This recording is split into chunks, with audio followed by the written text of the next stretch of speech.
I found the door unlocked on a Tuesday, which was the first thing wrong. My neighbor Gerald had lived alone for 11 years in the apartment directly below mine.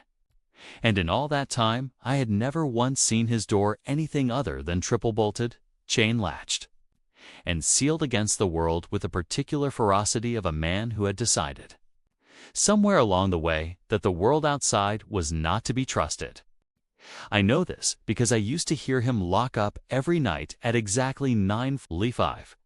The sequence of clicks and slides as regular as a metronome, as dependable as the pipes rattling at 6 in the morning. I had learned Gerald's sounds the way you learn a building's sounds, passively, over years, until they become part of the texture of your own silence. When I came down the stairs that Tuesday carrying a package that had been delivered to my floor by mistake, the door to apartment 4B was open 3 inches, and the silence behind it was the wrong kind. There is a difference between an empty silence and an inhabited one, and what came through that gap was neither. I knocked. The door drifted inward another inch.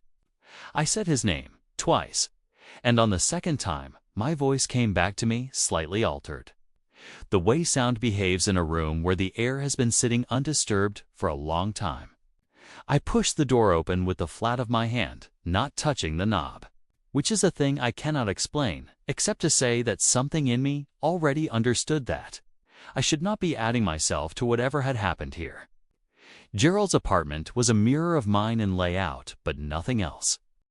Where I had bookshelves and a second-hand couch, he had stacked newspapers along every wall, floor to ceiling, leaving only narrow channels of movement between towers that had yellowed and compressed under their own weight into something closer to stone than paper.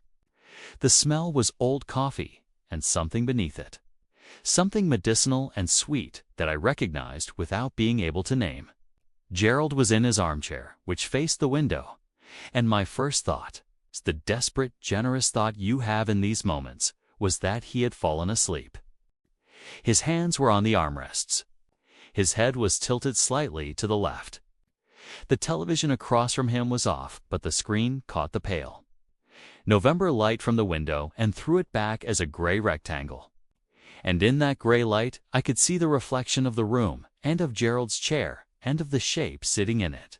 And I could see, in the reflection, that Gerald's mouth was open, and that what was inside his mouth was not teeth or tongue, but darkness, a perfect darkness, as if his mouth were a hole that went somewhere else entirely. I am not a person who panics. Want to establish that clearly, because what I did next was stand in Gerald's doorway for what I later estimated was 4 minutes without moving. I was not frozen. I was processing. I was looking at an old man in a chair and trying to make the image conform to something that made sense. And it refused, and the refusal was not dramatic or cinematic, but bureaucratic. The way a form keeps returning errors without explaining what is wrong.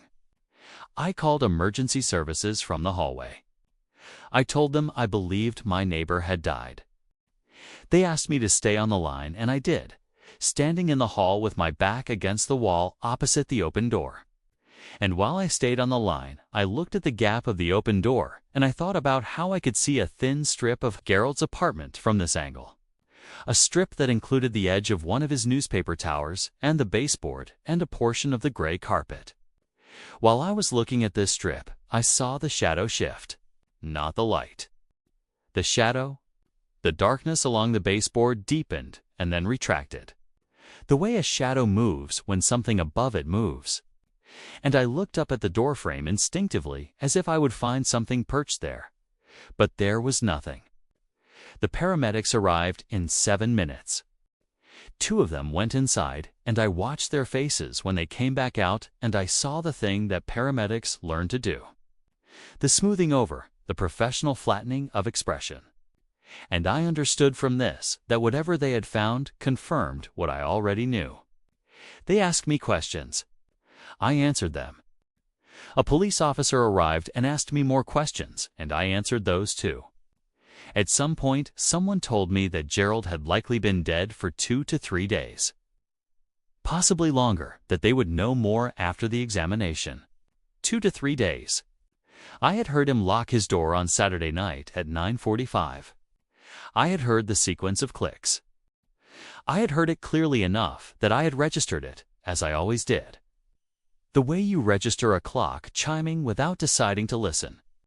2 to 3 days meant Saturday was the last day he had been alive, which meant I had heard the locks after he was dead, which meant I had heard something perform Gerald's ritual in Gerald's home, and I had fallen asleep in my apartment above it as easily as I had every other night. I did not sleep that night or the next.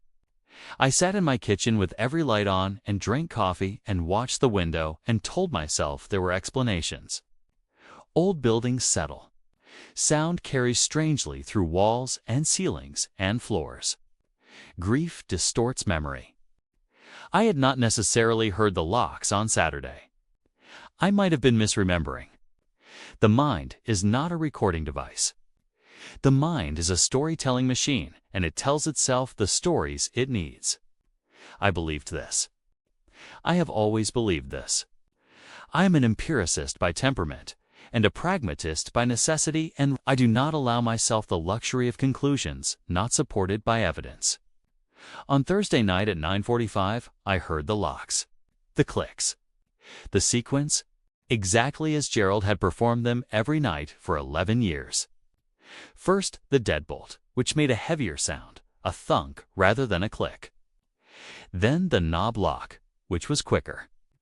Then the chain, which made a lighter sound, metallic and brief. I sat at my kitchen table and I listened to the sequence complete itself, and when it was done, I sat in the silence that followed it, and I was very careful not to move or breathe too loudly, because I did not want whatever was below me to hear that I was awake and listening. I called the building manager the next morning. I told him I thought someone might be in Gerald's apartment. He went down to check. He called me back 20 minutes later and told me the apartment was locked, that he had used the master key that the chain had been on, that the apartment was empty and undisturbed, and that the chain being on from the inside was strange, but possibly explained by the maintenance work done earlier in the week, though he said this in a way that suggested he did not fully believe it himself. The chain had been on from the inside. The apartment was empty. I have been thinking about this for 3 weeks now. I have assembled the facts in various orders, hoping that a different arrangement will produce a different conclusion. Gerald died sometime between Saturday morning and Saturday night. The locks were engaged after his death from the inside. Gerald's apartment was empty and locked from the inside when the building manager checked it. Whatever engaged the locks engaged them again on Thursday at exactly the right time in exactly the right sequence. I have thought about animals. I have thought about mechanical faults. I have thought about the acoustics of the building and the way old pipes sometimes produce sounds that are eerily rhythmic. I have thought about the reflection in Gerald's television screen and the fact that a screen reflects light imperfectly, that a gray and grainy reflection in an unpowered television in a dim room is not a reliable source of visual information. I have thought about the shadow along the baseboard. I have thought about it more than I have thought about any of the other things. Last night I heard the locks again. 9:45. The sequence. And then, after the sequence was complete, I heard something I had not heard before. One knock. From below, slow, deliberate, from the ceiling of Gerald's apartment, which is to say, from the floor beneath my feet. I did not move from my chair. I did not go to the door. I sat with my hands flat on the table, and I looked at the floor, and I waited, and nothing else happened. And eventually the building settled into its ordinary nighttime sounds, and I sat there until morning. I have not decided what to do. I do not know what there is to do. I know that tonight is Tuesday, and that Tuesday is now 1 week since I found the door open. And I know that at 9:45 I will hear the locks, because I have heard them every night since Gerald died. And I know that after the locks I may or may not hear the knock.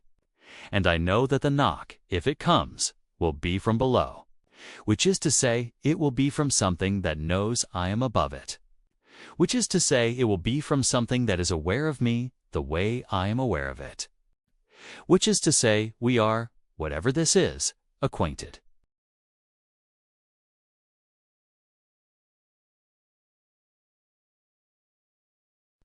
I found the body on a Tuesday, which is the kind of detail that shouldn't matter, but somehow does. It was my neighbor, Mr. Calloway, and he was sitting in his kitchen chair exactly the way he always sat, back straight, hands folded on the table, except he had been dead for 11 days. I know it was 11 days because I had been counting his mail without realizing I was doing it. And when the police asked me how long I'd noticed the pile building up on his porch, I said 11 days before I even thought about the answer. The officer wrote it down without looking at me, and I went back inside my house and stood in the hallway for a long time doing nothing. I moved to Harwick Road because it was quiet and the rent was manageable, and the landlord didn't ask too many questions about my credit history. The street had 9 houses on it, and most of the people who lived there were old enough to have stopped caring about neighbors in any meaningful way. They waved from driveways. They kept their hedges trimmed. Calloway was the only one who had ever actually spoken to me, and what he said, the very first time, was that I should lock my back door at night because something had been getting into yards along the street and he didn't know what it was. I thanked him. I locked the door. I forgot about it within a week. That was 8 months before I found him dead in his kitchen. After the police left and the coroner's van had gone and the small group of other neighbors had dissolved back into their houses, I sat on my front step and tried to feel something appropriate. I felt cold, which made sense because it was November.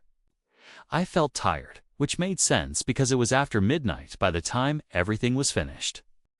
What I did not feel was surprised, and that bothered me in a way I couldn't explain to myself. I had not known Calloway was dead. I had not suspected it. And yet, when I walked into his kitchen that evening, after finally using the spare key he'd given me for emergencies, and saw him there at the table in the gray light, my first thought was not shock. My first thought was, so that's what I've been waiting for. I don't know how to account for that. The following days were uneventful in the way that days after a death often are, full of small administrative tasks that keep grief, or whatever adjacent emotion you're carrying, at a safe distance. I called the number on a card the police left me. I spoke to a woman from the county who asked if Calloway had any next of kin I knew of, and I said no, and she thanked me and hung up. I ate the food in my refrigerator in the correct order, oldest first. I slept badly, which I attributed to the cold coming through the bedroom window. I'd been meaning to reseal for 2 months, on the 4th night after finding him. I woke up at 2 a.m. and lay still in the dark for a while before I understood what had woken me. It was a sound from the back of the house, not loud, not the kind of sound that makes you sit up fast with your heart already moving. It was the sound of something saddling, like a chair shifting its weight on a floor. Except I don't have a chair near the back of the house.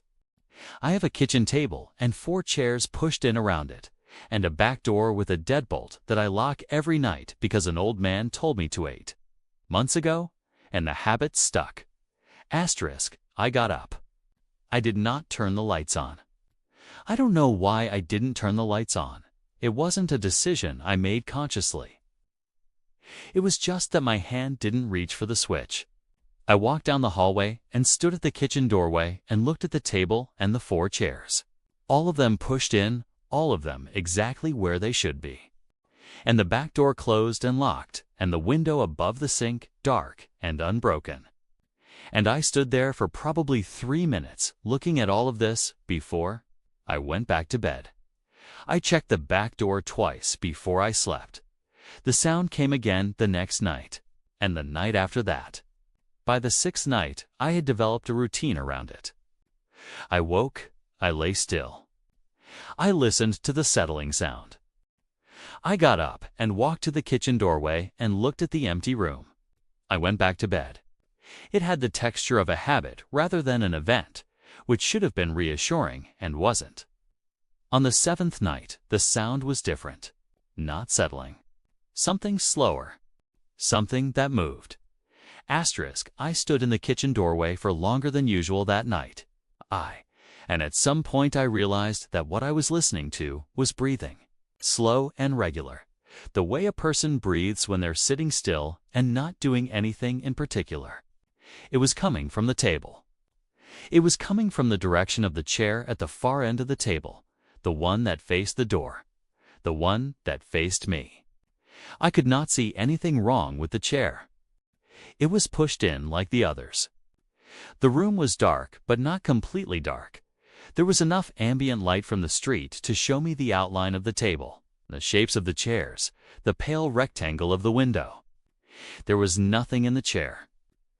There was nothing in the room. The breathing continued. I turned the light on. The room was empty. The sound stopped. I stood there under the fluorescent light, looking at a completely ordinary kitchen for a long time.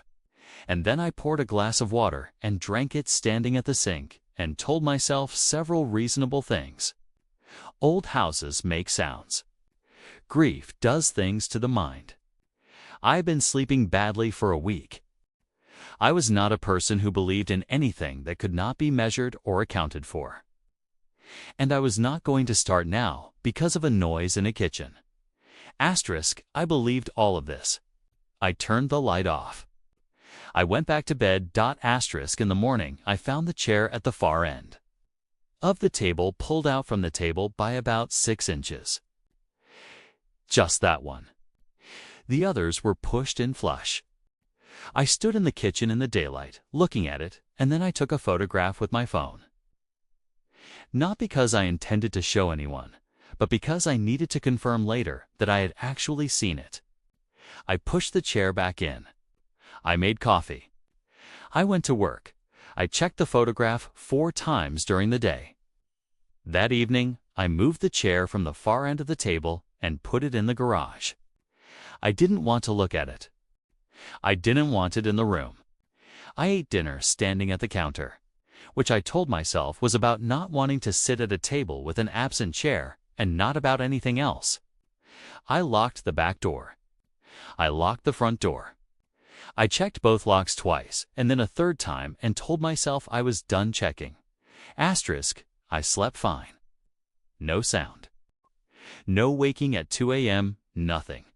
I woke with the alarm at 6:30 and got up feeling better than I had in a week, and walked down the hallway to the kitchen to make coffee, and stopped in the doorway. The chair was back at the table, pushed in flush with the others. I looked at it for a long time. I had locked the garage from the inside, and the garage connected to the house through a door I had also locked, and there was no sign that either lock had been touched. The chair was simply back, sitting at the far end of the table, exactly where it had been before. And the room was quiet and ordinary and bright with the early light coming through the window. And I stood in the doorway and understood with absolute clarity that I had no explanation for what I was looking at. I called in sick to work. I sat on the couch all day. I did not go into the kitchen. In the evening, I made myself go back in and sit at the table, because I could not live in a house where I was afraid of a kitchen. And I sat there for an hour with my hands flat on the table, and nothing happened. The room was just a room. The chair was just a chair. By the end of the hour, I had almost convinced myself that I had been confused about which door I had used, or that I had not actually moved the chair to the garage, but only planned to, or that some simple error of perception or memory accounted for everything. Then I looked at the seat of the chair. In the middle of the seat cushion, pressed into the fabric in the unmistakable shape of a person's weight settled over time. It's a shallow depression I had not noticed before. It was not fresh. The fabric had taken on the compressed flatness of something used regularly over years. It was the impression of someone who sat there often, who had a place at that table, who had been coming to that chair for a very long time. Asterisk, my kitchen, my table, my chair. Someone else's hollow in the seat. Asterisk, I have not moved the chair again. I don't know if that's wisdom or something closer to acceptance, and I'm no longer sure there's a difference. Calloway told me to lock the back door at night, and I have always done that. And whatever uses the chair in my kitchen does not come in through the door. I have stopped trying to identify the sound of breathing as something else. I sit on my side of the table. I keep my hands where I can see them. I do not look at the chair directly when the room is dark. Some accommodations are not choices. They are simply the shape of what your life becomes when something you cannot explain decides to share it.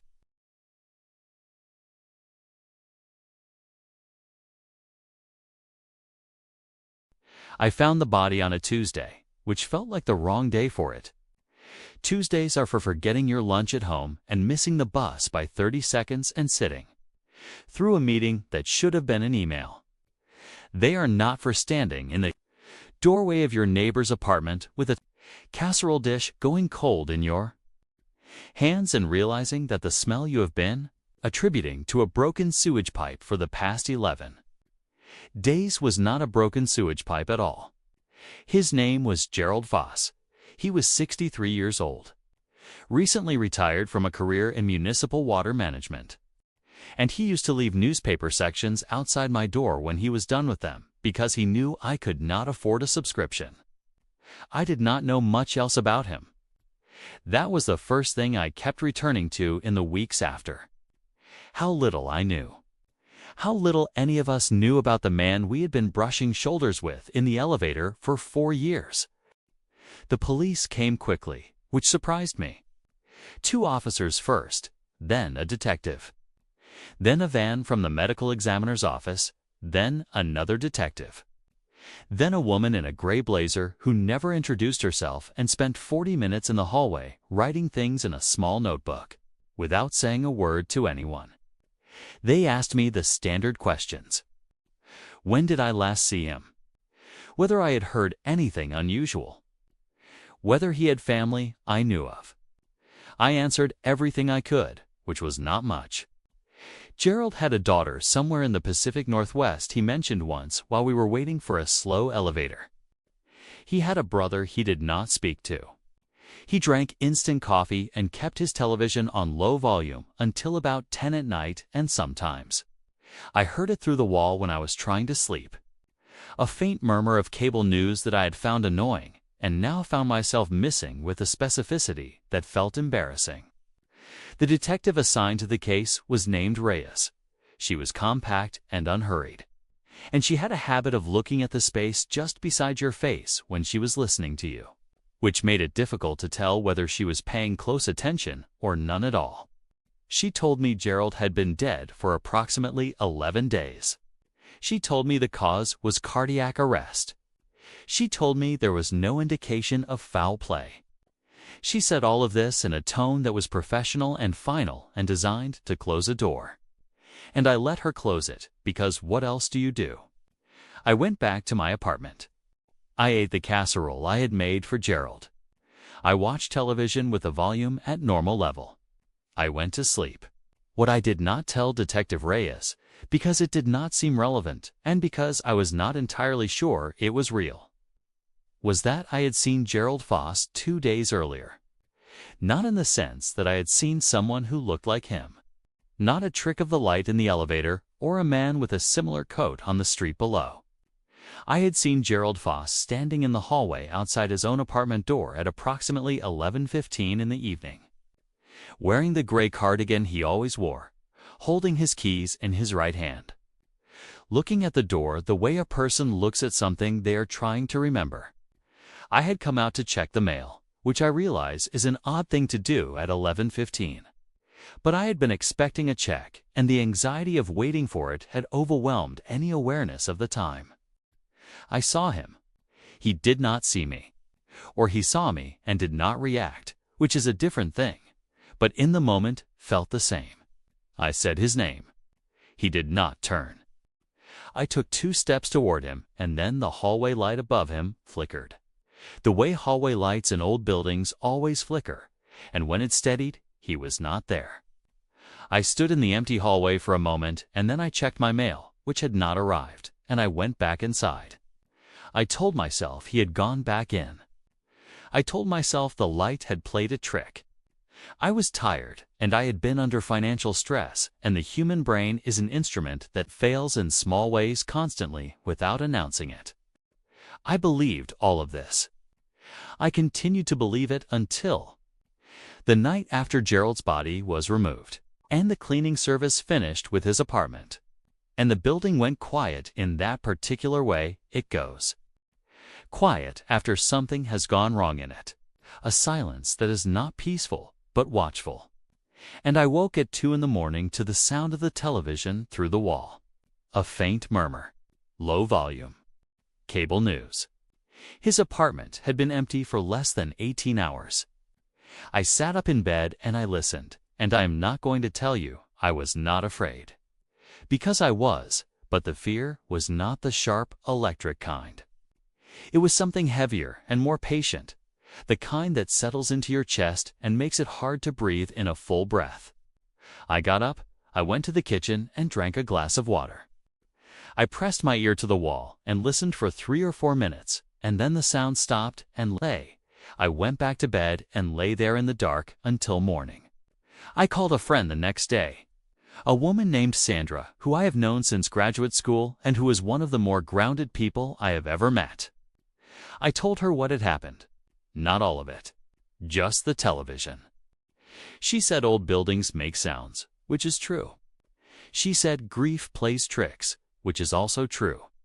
She said I should talk to someone if the anxiety was getting bad, which I appreciated, even though it was not quite the response I was looking for. What I was looking for, I think, was for her to tell me there was a rational explanation I had not yet thought of. Something so obvious I would feel foolish for not seeing it. The kind of resolution that closes the question permanently. She did not give me that. Nobody did. The sounds continued for 6 nights. Always the same, always low, always stopping before I could do anything definitive about them. On the 4th night, I knocked on Gerald's door. I do not know what I expected. Nothing answered. The hallway smelled like industrial cleaning solution, and underneath it, something else, faint and sweet, that I did not want to think about. On the 6th night, the sounds stopped and did not return. I want to be careful here about what I am and am not claiming. I am not claiming that Gerald Foss was haunting his own apartment. I am not claiming that ghosts are real or that the dead persist in any form after death. I am a reasonably educated person, and I am aware of the many documented ways in which grief and sleep deprivation and psychological stress can produce sensory experiences that feel entirely real and are not. I am aware that old buildings have complex acoustics and that sounds travel in ways that defy simple explanation. I am holding all of that. What I am saying is that Gerald was my neighbor for 4 years, and I barely knew him, and he died alone over the course of approximately 11 days within 30 feet of where I sleep every night, and I did not notice. And that the possibility that those 11 days were in any way terrible for him, that he reached for a phone or a door, or called out for something, and no one came. That possibility lives in me now in a way I cannot locate or remove. I think that is the actual horror of it. Not the figure in the hallway, not the television through the wall. The horror is the 11 days of not noticing. The horror is that I found the smell intrusive before I found it alarming. The horror is that I knew the sound of his television, but not the name of his daughter in the Pacific Northwest, or whether he had anyone to call in an emergency, or whether he was afraid of dying alone, or whether, near the end, he was Gerald Foss, 63 years old. Municipal water management. A daughter he mentioned once. A brother he did not speak to. Instant coffee. Newspaper sections left outside my door. a gray cardigan and a set of keys and a hallway light that flickered. A wall between us that I could hear through but never thought to knock on. I have thought about knocking every day since. I knock on things now. I check on people. I give my phone number to the elderly man on the 4th floor, who grows tomatoes on his balcony, and sometimes I stand in the hallway for no reason, just to be present in the shared space between all of us. Just to be a witness to the fact that we are here, that we are living, that we are close enough to hear each other if we are paying any attention at all.